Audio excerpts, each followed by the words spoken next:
के साथ शुरुआत बड़ी खबर से करेंगे जो कि जम्मू कश्मीर से मिल रही है, जहां वैष्णो देवी हिमकोटी पर्वत पर पंची हेलीपैड के पास भूस्खलन हो गया है, लैंडस्लाइड हो गया है। इस हादसे में 3 श्रद्धालुओं की मौत की खबर आ रही है। इस भूस्खलन के बाद रेस्क्यू ऑपरेशन जारी है।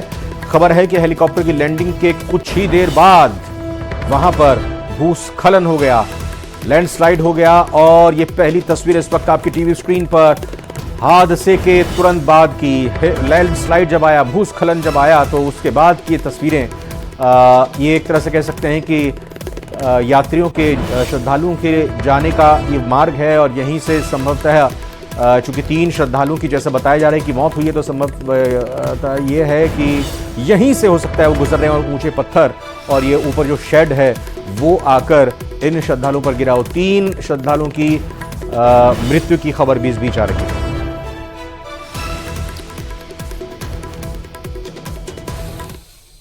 जयपुर की बड़ी खबर आपको बताते हैं, जहां खो नागोरियन इलाके में बांध टूट गया और बांध टूटने के बाद भारी तबाही मची है। कब्रिस्तान में बाढ़ का पानी घुस गया है। जल भराव से इलाके में हड़कंप मचा हुआ है। प्रशासन के अधिकारी मौके पर मौजूद हैं। विष्णु हमारे संवाददाता और जानकारी के साथ लाइव सीधा ग्राउंड जीरो से मौजूद हैं। विष्णु, तस्वीरें दिखाइए और बताइए अभी वहां पर बांध का जो पानी कब्रिस्तान और बाकी इलाकों में चला गया, उसको रोकने के लिए क्या कुछ उपाय किए गए हैं? कौन कौन प्रशासन की तरफ से पहुंचा हुआ है? देखिए, सबसे पहले मैं बता दूं कि मैं इस वक्त यहाँ खड़ा हूँ। ये पुराना कब्रिस्तान है, खो नागोरियन इलाका है, और जहाँ पर नूर का बांध है, जो बांध टूटा था उससे करीब 1 किलोमीटर आगे हम खड़े हैं, जिसका प्रभाव यहाँ पर देखने को मिला है कि जब 1 किलोमीटर दूर पहाड़ी क्षेत्र में जब नूर का बांध टूटा, उसके बाद उसका असर इतना हुआ कि यहाँ पर करीब 5 से 7 फीट तक पानी बह गया था। और उसकी जो तबाही की जो निशान है कि ये जो पानी था बांध का, वो इस कब्रिस्तान को तोड़ते हुए इसकी जो पूरी दीवारें हैं जो दिखा रहे हैं विजुअल्स में, ये करीब 10-8 फीट की दीवारें थी। इन सभी दीवारों को तोड़ते हुए पानी यहां से गुजरा। यहां से गुजरने के बाद इसी मेन रोड पर तो लोग बता रहे हैं करीब 5 से 7 फुट पानी यहाँ बह गया था। और जिस कब्रिस्तान में मैं इस वक्त खड़ा हूँ, इसी कब्रिस्तान से 3 से 4 लाशें जो कि कब्र में जिनको दफनाया गया था, वो लाशें भी पानी में बह गई। कुछ लोग हमारे साथ मौजूद हैं। चूंकि मैं बाहर खड़ा हूं रविंद्र, जहां पर ये पानी बहा था, जहां पर दीवार टूटी है, सब कुछ तोड़ के पानी बाहर बहा, तो प्रशासन के लोग जो हैं वो अंदर पहाड़ी क्षेत्र के अंदर की तरफ काम कर रहे हैं। तो कुछ लोगों से बात, कितनी लाशें बह गई थी आज यहाँ पर, क्या हुआ था, कैसा मंजर था आज यहाँ पर? देखिए साहब, हम यहाँ मंजर पे तो थे नहीं, हमने भी वीडियो देखी है, बट 3 लाशों की है, 1 मिल गई है, 2 नहीं मिली है, जिसकी कुछ वीडियो है, मैं आपको दिखाना चाहूंगा। कोई नहीं, देखिए कब्रिस्तान है पुराना, खो नागोरियन का है ना, अंदर भी नुकसान हुआ है, काफी नुकसान हुआ है कब्रों का। घरों में पानी बह गया था यहाँ पर? नहीं, घरों में तो पानी नहीं बहा। देखिए घरों में काफी पानी था, 8 ये समझे 7 फुट समथिंग पानी था। हाँ। रोडों पे क्या हाल हुए थे आज सुबह जब ये पानी बहा था, बांध टूट गया था? तो देखो, यहाँ का हाल तो बेहाल ही है एक तरीके से कि पानी का बहाव इतना था कि लोग डर गए थे इधर के। और कब्रों से लाशें बिल्कुल ऐसे तैर रही थी कि 4-5 लाशें, तो 5 लाशों का तो काउंटिंग किया गया। और 1 लाश तो अवेलेबल इसमें वापस दफनाई गई, वापस रिटर्न। और ये नूर का बांध क्या है, कितना दूर है यहाँ से? बिल्कुल करीब ही मान लो आप, आधा किलोमीटर भी नहीं है यहाँ से। तो उसका बहाव तेजी था। तो जब बांध लोगों ने देखा अचानक से कि पानी बहाव तेज है, तो बहुत सारे लोग तो 9 बजे के करीबन के आसपास की बात है, तो बहुत सारे लोग तो इधर उधर भग गए, नहीं तो वो लोग भी लपेटे में आ जाते इसके। तो बहुत सारी चीजें बहुत सारी हो सकती थी, लेकिन समय पे उसको सही तरीके से प्रशासन आ गया था मौके पर यहाँ पर? हाँ बिल्कुल, पुलिस वाले भी अपनी जो भी करना था उनको सही तरीके से निभा रहे थे, कोई दिक्कत नहीं है। देखिए रविंद्र, एक बार फिर से मैं बाहर की तरफ चल रहा हूँ। देखिए ये मुख्य रोड है। देखिए इस मुख्य रोड से मैं आपको दिखा रहा हूँ, यहीं से ये देखिए पूरी रोड आगे तक, यानी आगे तक ये रोड पानी वहां से बहता हुआ आ रहा है। ये दीवार करीब 100-150 फुट लंबी जो दीवार है, मेन रोड की दीवार है, जो कब्रिस्तान से की सुरक्षा के लिए बनाई गई थी, पूरी दीवार 150 फुट लंबी दीवार उस पानी की बहाव के में आकर के टूट गई। और जो मुर्दों जिनको शवों को यहाँ पर कब्र में दफनाया गया था, वे कब्रें वहां से टूटी, उसमें से जो दफनाए हुए मुर्दे थे, कब्र में से शव थे, वो बाहर बहते हुए इसी पानी के तेज बहाव में बह गए। फिलहाल चूंकि कुछ घंटे अब यहाँ पर बीत चुके हैं, ऐसे में बताया जा रहा है कि 4 से 5 अभी भी ऐसे जो शव हैं जो लापता चल रहे हैं। जो परिवार देखिए अभी भी इस परिवार इस मिट्टी के टीले के ऊपर यहाँ पर बैठे हैं। जिनको हम दिखा रहे हैं, तो काफी बड़े इलाके में इस बांध के टूटने का असर आज हुआ है खोन नागौर इलाके में। और इसीलिए एसडीआरएफ और सिविल डिफेंस की टीमें यहां पर मौके पर पहुंची और मौके पर पहुंचने के बाद में यहां पर रेस्क्यू ऑपरेशन यहां पर शुरू किया गया था। मैं दिखा रहा हूं ये हाल यहां पर इस कब्रिस्तान का, ये कब्रिस्तान है, पुराना कब्रिस्तान है। और मैं आपको दिखा रहा हूं कुछ देर पहले की ये वीडियो यहां पर है कि देखिए कब्रिस्तान में से जब पानी बहा उसके बाद में ये जो गार्डन नुमा बनाया गया है, यहीं पर करीब 4 से 5 फीट पानी की चादर यहां पर चढ़ रही थी, जो देख सकते हैं कितनी मोटी दीवार यहां पर है। लेकिन पानी के बहाव में ये मोटी दीवार भी यहां पर बह गई। तो ये दिखा रहा है कि पानी किस रौद्र रूप में आज सुबह यहां से बांध टूटने पर बहा था और सब कुछ यहां पर अपने साथ में बहा ले गया। लेकिन पहली बार जयपुर शहर में मैं इस तरह का मौका देख रहा हूं, जबकि किसी कब्रिस्तान में पानी भरा, तेज बहाव आया और बहाव अपने साथ में कब्र में से शवों को बहा करके साथ में ले गया। तो ऐसा दृश्य खोन नागौर इलाके में यहां पर नजर आ रहा है। पूरे कब्रिस्तान ये जहां मैं आपको दिखा रहा हूं, देखिए पानी अभी तक भी इस कब्रिस्तान में यहां पर भरा हुआ है। जो सफेद चादरें हैं, सफेद चादरों की तरफ वापस से उन्हीं शवों को दफनाया गया है जिनसे लाशें बाहर निकल गई थी। ये पुराना कब्रिस्तान है खोन नागौर का। जी बिल्कुल, और साफ तौर पर अभी पानी वहां पर उतर गया है जो बहकर आ गया था। आपने लोगों से भी बात की जहां ये बांध टूटा, वहां भी आपने स्थिति को जाकर देखा। आपने ये भी बताया कि प्रशासन की टीम वहां पर जुटी हुई है, लगातार अभी कार्य कर रही है। अब अगला टास्क क्या है वहां पर प्रशासन की टीम का? और हमारी जब अरबाज से बात हुई थी इस खबर को ब्रेक जब उन्होंने किया था उस दौरान, तो उन्होंने बताया था कि पहले भी शिकायत की गई थी, ये जर्जर होती जा रही थी, हो रहा था बांध, दरारें इसमें आ रही थी, लेकिन इस तरफ ध्यान नहीं दिया था। ऐसी आपकी जानकारी में कुछ सामने आया?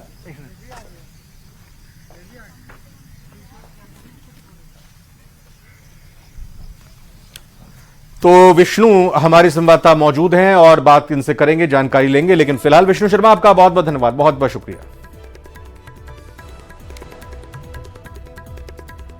गुजरात के बाद तेलंगाना और आंध्र प्रदेश में भी बारिश जमकर तबाही मचा रही है। दोनों राज्यों में कई लोगों के मारे जाने की खबर है। कई सड़कें और रेलवे ट्रैक भी पानी में डूब गए हैं। एसडीआरएफ, एनडीआरएफ से लेकर राज्यों के मुख्यमंत्री एक्शन मोड में हैं।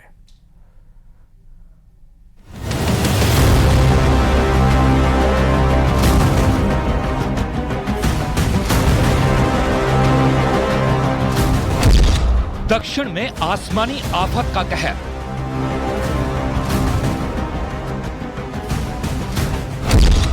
आंध्र प्रदेश, तेलंगाना में मूसलाधार मुसीबत। बारिश और बाढ़ के कहर की ये तस्वीरें हैं दक्षिण भारत की। आंध्र प्रदेश और तेलंगाना में पानी ने विकराल रूप ले लिया है। दोनों राज्यों में मूसलाधार बारिश ने तबाही मचा दी है। इस बीच 17,000 लोगों को सुरक्षित जगहों पर पहुंचाया गया है। आंध्र प्रदेश के विजयवाड़ा में सबसे ज्यादा हालात खराब हैं। विजयवाड़ा में बूढ़ा मेरू बांध में आई दरार लोगों पर मुसीबत बनकर टूटी है। कई इलाके पानी में डूब गए हैं। शहर में बाढ़ जैसी स्थिति बनने की वजह से लोग पलायन को मजबूर हो गए हैं। लोगों के सीने तक पानी भर गया है। सड़कें सैलाब में तब्दील हो चुकी हैं। सड़कों पर भरे पानी में नाव दौड़ रही है। एनडीआरएफ भी एक्शन में है। एनडीआरएफ की टीम लोगों का रेस्क्यू कर उन्हें सुरक्षित जगहों पर पहुंचा रही है। पानी भरने से लोगों के घर, गाड़ियां, दुकान, पेट्रोल पंप सब डूब गए हैं। विजयवाड़ा में बाढ़ और बारिश का आलम यह है कि पूरा इलाका एक मंजिल तक डूबा हुआ नजर आ रहा है। बारिश से हालात इतने बुरे हो गए हैं कि लोगों के घर से लेकर दुकानों तक के अंदर पानी घुस गया है। सड़क पर खड़ी गाड़ियां जलमग्न हो गई हैं। बाढ़ बारिश के हालातों को देखते हुए राज्य के मुख्यमंत्री चंद्रबाबू नायडू एक्शन में हैं। चंद्रबाबू नायडू लगातार बाढ़ प्रभावित इलाकों का दौरा कर रहे हैं। मुख्यमंत्री चंद्रबाबू नायडू ने बाढ़ प्रभावित इलाकों का जायजा भी लिया है। प्रधानमंत्री मोदी ने भी आंध्र प्रदेश के मुख्यमंत्री चंद्रबाबू नायडू और तेलंगाना के मुख्यमंत्री रेवंत रेड्डी से बाढ़ के हालात को लेकर बात की। पीएम ने केंद्र की तरफ से हर संभव मदद का भरोसा भी दिया।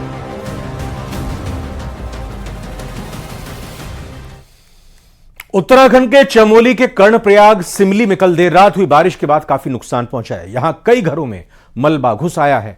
3 दुकानें क्षतिग्रस्त हुई हैं। कार और स्कूटी के ऊपर मलबा आ गया है। मौके पर प्रशासन की टीम पहुंच चुकी है और राहत बचाव कार्य किए जा रहे हैं।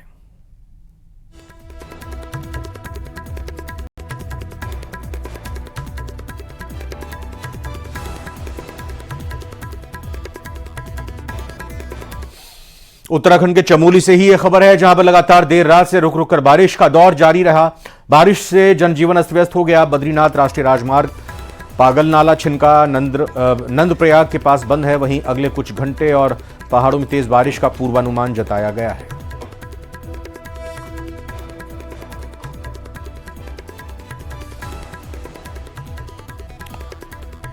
उत्तर प्रदेश के बहराइच में भेड़ियों का आतंक जारी है। रात में आदमखोर भेड़िए ने अलग अलग 3 जगहों पर हमले किए।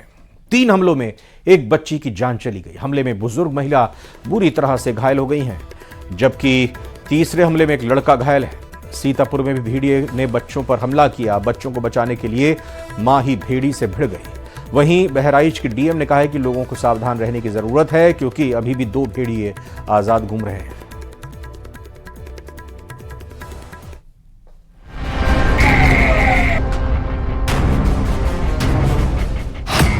रात के अंधेरे में एक और शिकार। गांव वालों पर खूनी पंजों का प्रहार। बहराइच में ऑपरेशन भेड़िया।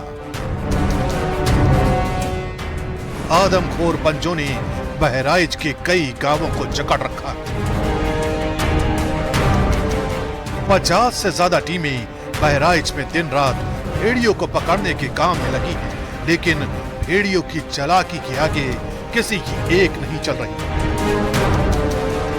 भले ही कई भेड़ियों को प्रशासन ने अपने शिकंजे में कसने का दावा किया है, लेकिन रात होते ही दहशत फिर पसर जाती है। भेड़िया फिर शिकार पर निकलता है और अपने मकसद में कामयाब हो जाता है। इस बार 3 साल की अंजलि को भेड़िए ने अपना शिकार बनाया है। जैसे घटना हुई, इस घर में दरवाजा था, लेकिन उस कमरे में ना सो के दूसरे वाले कमरे में सोए थे। मैं आपके माध्यम से यही अपील करना चाहती हूँ कि जो भी ये 2-3 रह गए हैं हमारे, तो उसमें जब तक ये पकड़े नहीं जाते तब तक गांव वाले सचेत रहें, या तो छत पे सोएं या वो, और विशेष रूप से ध्यान रखें अपना। बहराइच में भेड़ियों की दहशत इस कदर हो चुकी है कि गांव वाले 24 घंटे घरों की पहरेदारी कर रहे हैं। सबसे ज्यादा खतरा उस वक्त होता है जब लोग रात के अंधेरे में गहरी नींद सो रहे होते हैं। यही वजह है कि रात को भी गांव के तमाम लोग जंगलों की खाक छानने को निकल पड़ते हैं। में जहां पर रात में काउंटिंग की जा रही है, मैं कहूंगा कि दिखलाए कैमरामैन किस तरीके से ये लोगों को जागरूक करने का काम कर रहे हैं। रातों में जागरूकता इससे कहीं इनके इस गांव में भेड़िया दोबारा ना आ जाए। आप देखिए किस तरीके से ये लोग जो है वो खेतों में गन्ने के खाका लगा रहे हैं कि कहीं इस खेत में आदमखोर भेड़िया बैठा ना हो, और बैठा होगा तो वो गांव के लिए नुकसानदेह होगा। फिर किसी बच्चे पे हमला कर देगा या किसी आदमी पे हमला कर देगा। प्रशासन की तरफ से लोगों की सुरक्षा के लिए जो चक्रव्यूह बनाया गया है, उस चक्रव्यूह को भी भेड़ियों ने ध्वस्त कर दिया है। चौंकाने वाली बात यह है कि भेड़िए बेखौफ होकर लोगों का शिकार कर रहे हैं। हाँ, जैसा कि 6 में से 4 हमने पकड़ा है, तो वही हुआ कि हाथ से निकल गई, पूंछ बची है, तो हम वो भी पूंछ भी निकालेंगे। कितने जहाँ पर कैमरे लगे हुए हैं और कितनी टीम आपकी वन विभाग की जो कंटिन्यू इस इलाके में काम कर रही है, कितने लोग होंगे लमसम? लगभग 25 टीम, लगभग 200 लोग बराबर लगे हुए हैं। डरे सहमे लोगों के पास सिर्फ और सिर्फ एक विकल्प बचा है। लोग हथियार लेकर उन दुश्मनों को सबक सिखाने को निकले हुए हैं, जिन्होंने उनकी रातों की नींद को दुश्वार कर दिया है। और उत्तर प्रदेश के लखीमपुर खीरी में एक आदमखोर बाघ ने दहशत फैलाई हुई है। बताया जा रहा है कि 1 महीने के भीतर यह बाघ 4 लोगों को अपना निवाला बना चुका, और यही वजह है कि बाघ को पकड़ने के लिए जगह जगह पर खेतों में पिंजरे लगाए जा रहे हैं।